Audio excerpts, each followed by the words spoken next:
Саламатсыздар ма, құрметті оқушылар? Бүгін біз алгебра 8 сынып 3-те 1 есепті шығарамыз. Бұл жерде мынандай функцияның графигі берілген. Осы функцияның графигі берілген А, Б, С, Д нүктелері арқылы өте ма дейді. Енді бұл нүктелер, мысалы А нүктесі мына график арқылы өтетін өтпейтін қалай білуге болады? Ол үшін x-тің орнына -1-ді қоямыз, y-тің орнына 2-ні қоямыз. Сөйтіп біз егер ол екеуі орындалса, демек теңдік орындалса, демек біз ол нүкте осы функцияның графигінің бойында жатады деп есептейміз. Ендеше y-тің орнына 2-ні қоямыз, иә? 2 біріншісі, сосын 3 көбейту x-тің орнына -1-ді қоямыз. Квадраты минус тағы да x-тің орнына -1-ді қоямыз, -2. Егер теңдіктің сол жағы мен оң жағы тең болса, демек мына функцияның графигі мына нүкте арқылы өтеді деген сөз. 2 тең 3-ті -1-дің квадраты әрқашан 1 болады, 3-ті 1-ге көбейтсек 3 болады. -1 -1 +1 болады, сосын -2 болады.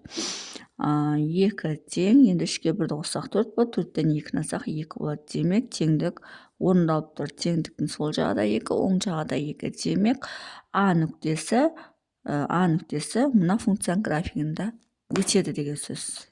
Яғни бұл орындалып тұр. Бұл егер екі теңдіктің сол жағы мен оң жағы тең болса, демек бұл нүкте арқылы өтеді деген сөз.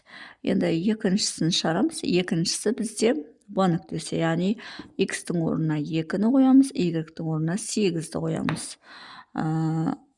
Осылай аламыз да, енді y-тің орнына 8-ді қоямыз. Одан кейін x-тің орнына 2-ні қоямыз, яғни 3 көбейту 2-нің квадраты -2, -2. 8 тең, 2-нің квадраты бізде 4, 4 3-ке өтсек 12. Мына екеуін бірден қосшы жасайын, -4 болады. Демек 8 тең 12-ден 4 тастасақ 8 болады. Бұл да орындалып тұр. Олай болатын болса, Б нүктесі де осы функцияның графигі арқылы өтеді деген сөз. Енді үшіншісін алайық. Үшіншісі бізде С нүктесі 0 және 3 дейді. Мына x-ті 0 деп алсақ, y-ті 3 деп аламыз. Олай болатын болса, y-тің орнына 3-ті қоямыз. 3 болады, тең x-тің орнына 0-ді қоямыз. Яғни 3 көбейту 0-дің квадраты -0, -2. 3 тең, енді 0-ді қандай санға көбейтсек те 0 болады, 0-дің квадраты 0 болады. Мынау 0 болады, -2 болып қалады. Демек, бұл теңдік 3 пен -2 өзара тең емес. Олай болатын болса, бұл С нүктесі, яғни С нүктесі жатпайды деген сөз.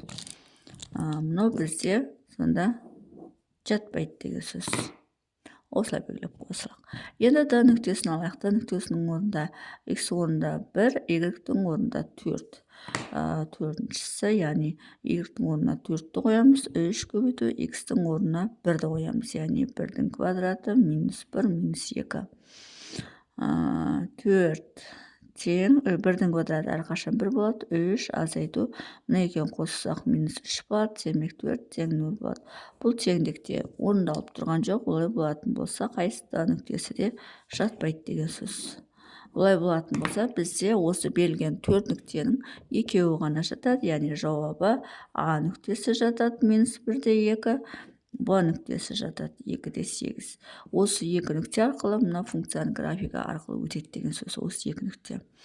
Сонымен есептің шығар жолы осындай. Егер есептің шығар жолы түсінікті болса, лайк басып, комментарий жазып, каналыма тіркеліп кетсеңіздер болады.